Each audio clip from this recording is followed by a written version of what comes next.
नमस्कार, स्वागत है आपका द एंगल में और मैं हूं आपके साथ दिव्या शेखा। चलिए नजर डालते हैं इस वक्त की सुर्खियों पर। जम्मू कश्मीर के कुपवाड़ा में 3 दिनों से सुरक्षा बलों और आतंकियों के बीच मुठभेड़ जारी, अब तक 5 जवान शहीद। बालाकोट हमले पर पाक सरकार का इनकार, जैश ने माना भारत के लड़ाकू विमानों ने मचाई बड़ी तबाही।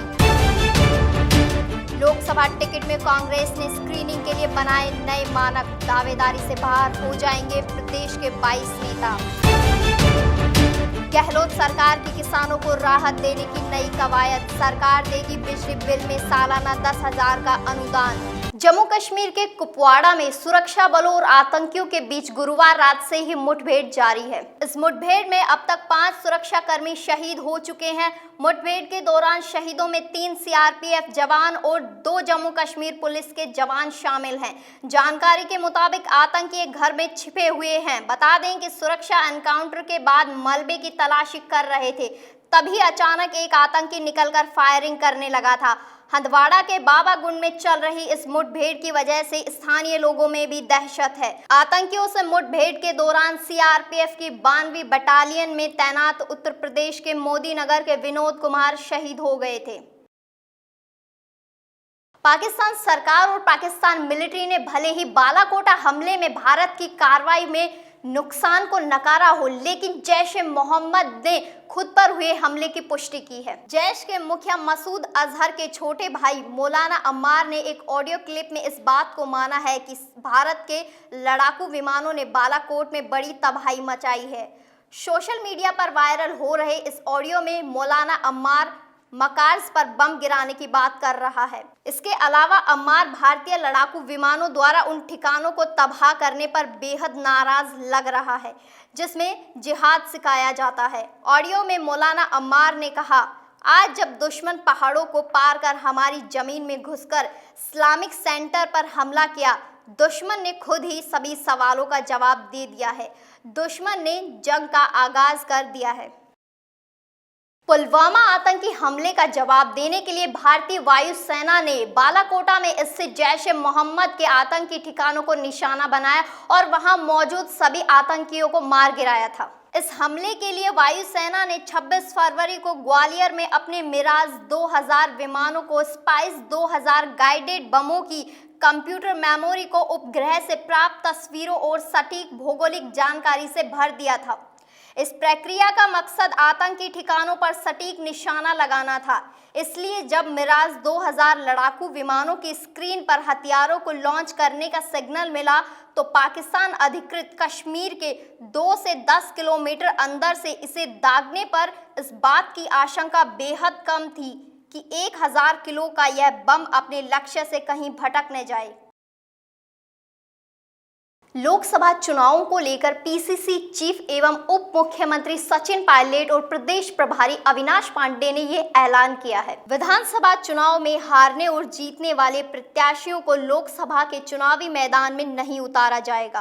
पार्टी की ओर से बनाई गई इस पॉलिसी से 15 लोकसभा सीटों के लिए टिकट की मांग कर रहे 22 नेता दावेदारी से बाहर हो जाएंगे। कांग्रेस लंबे समय से लोकसभा प्रत्याशियों के चयन प्रक्रिया में जुटी है।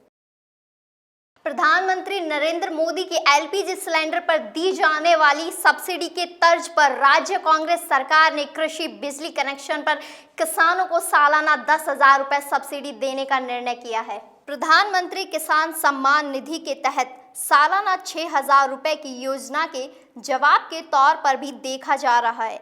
प्रदेश में 4,58,953 किसानों के अलावा अन्य कृषि उपभोक्ता वाले किसानों को राज्य सरकार यह अनुदान हर माह 833 रुपए के हिसाब से देगी। किसानों को जनवरी माह में जारी बिलों के आधार पर अनुदान जारी किया गया है। इसमें उन किसानों को भी फायदा मिलेगा जिनके खाते नहीं हैं या संयुक्त खातेदारी की जमीन है। अगर किसी किसान के एक माह में बिजली बिल कम आता है और उसके बाद ज़्यादा आता है तो सब्सिडी की प्रति माह की निर्धारित राशि में से उसको वो पैसा अनुदान में मिल जाएगा। आगामी लोकसभा चुनाव में भाजपा जीत दर्ज कराएगी, ये कहना है भाजपा प्रदेशाध्यक्ष मदन लाल सैनी का। भाजपा प्रदेशाध्यक्ष मदन लाल सैनी ने कहा कि भाजपा व कांग्रेस के बीच विधानसभा चुनाव में महज हर बूथ पर 3 वोट का अंतर रहा है। कर्ज माफी पर कांग्रेस ने झूठे वादे कर किसानों को बरगलाने का काम किया है।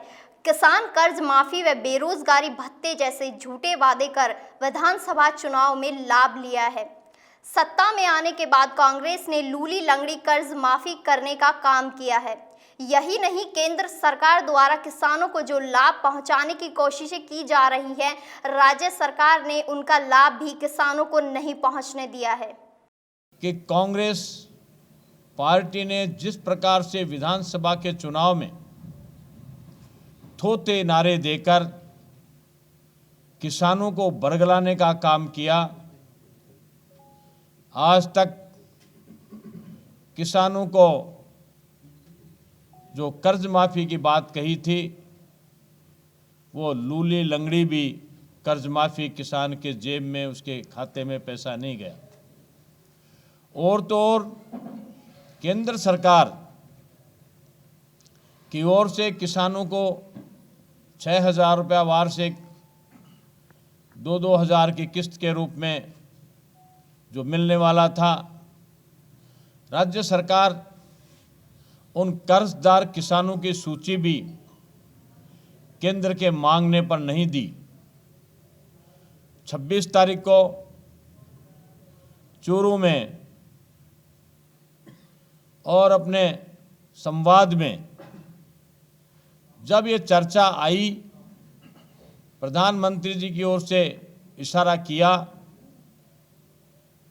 तो ये सूची उन्होंने भेजी, लेकिन वो सूची भी आधी अधूरी सूची है जिस पर ऋण वितरण करना मुश्किल है। वो सूची भी लौट कर आ गई। यानी उनकी नीयत ये है कि दिल्ली की ओर से मिलने वाला पैसा किसान को मिले नहीं। पुलिस महकमे में लॉ एंड ऑर्डर संभालने वाले पुलिस कर्मियों के लिए राहत भरी खबर है। ड्यूटी में तैनात पुलिस कर्मियों को अब दिन भर लाइन के खाने का इंतजार नहीं करना पड़ेगा। इन पुलिस कर्मियों को अल्पाहार भत्ता मिलेगा। अल्पाहार भत्ते की राशि प्रतिदिन के हिसाब से 75 रुपए प्रत्येक पुलिस कर्मी को दी जाएगी। इसके लिए पुलिस मुख्यालय ने प्रस्ताव बनाकर राज्य सरकार को भेजा है। सूत्रों का कहना है कि सरकार के स्तर पर इस प्रस्ताव को हरी झंडी मिल गई है, लेकिन अभी अंतिम स्वीकृति मिलना बाकी है। अक्सर बड़े विवाद, सांप्रदायिक मामलों और विधानसभा शुरू होने के दौरान पुलिस कर्मियों की धरना प्रदर्शन करने वाले संगठनों को काबू करने के लिए ड्यूटी लगाई जाती है। पुलिस कर्मियों को दिन भर तक खड़ा रहना पड़ता है। कई दफा पुलिस कर्मियों को खाना तक दूर अल्पाहार भी नहीं पहुंचता। ऐसे में पुलिस कर्मियों को दिन भर भूखा रहना पड़ता है। अल्पाहार भत्ता शुरू करने पर पुलिस कर्मियों को अब लाइन के भरोसे नहीं रहना पड़ेगा और खुद अपने स्तर पर अल्पाहार कर सकेंगे। राजस्थान यूनिवर्सिटी में शुरू हुई कर्मचारियों की पदोन्नति प्रक्रिया एक बार फिर विवादों में आ गई है। राजस्थान यूनिवर्सिटी में प्रशासन ने 28 फरवरी को 3 कर्मचारियों को पदोन्नत करने का आदेश जारी कर दिया था। इसके बाद कर्मचारियों ने आरोप लगाया कि विभागीय पदोन्नति समिति का कोरम पूरा किए बिना 3 कर्मचारियों को पदोन्नति लिस्ट जारी कर दी, जबकि समिति के कन्वीनर जयपुर से बाहर थे। वहीं नए रजिस्ट्रार ने ज्वाइन नहीं किया था। वित्त नियंत्रक उमेद सिंह के पास ही रजिस्ट्रार का चार्ज था। वहीं आदेश को कुलपति सचिवालय से भी अप्रूवल मिल गई। नए रजिस्ट्रार ने कुलपति की सहमति पर पदोन्नति के आदेश को निरस्त कर दिया। दरअसल यूनिवर्सिटी में 21-22 तारीख को डीपीसी के लिए 11 कर्मचारियों को इंटरव्यू के लिए बुलाया गया था। इसके बाद समिति के कन्वीनर प्रोफेसर वीवी सिंह जयपुर से बाहर हैं, लेकिन 27 फरवरी को यूनिवर्सिटी में रिव्यू डीपीसी की गई और सिर्फ 3 कर्मचारियों को पदोन्नत किया गया। राजस्थान यूनिवर्सिटी ने महाराजा कॉलेज के छात्रों को परीक्षा में बैठने की अनुमति दे दी है। इन छात्रों ने 12वीं विज्ञान और गणित से ही की थी और महाराजा कॉलेज में एडमिशन लेते समय साइंस बायो ले लिया था। साल भर कक्षाएं लेने और अब प्रैक्टिकल परीक्षा के एडमिट कार्ड बनने के बाद इन छात्रों को परीक्षा से रोकने के लिए कहा गया है, क्योंकि इन्होंने सब्जेक्ट बदल लिया था। छात्रों का कहना था एडमिशन के समय ही बता दिया जाता तो साल खराब नहीं होती। कुलपति प्रोफेसर R.K. कोठारी ने संज्ञान लेते हुए छात्रों को परीक्षा में बैठने का आदेश दिया। महाराजा कॉलेज के प्रिंसिपल रामवीर सिंह ने बताया कि छात्रों को परीक्षा में बिठा दिया जाएगा। आज के लिए बस इतना ही। देखते रहिए द एंगल। नमस्कार।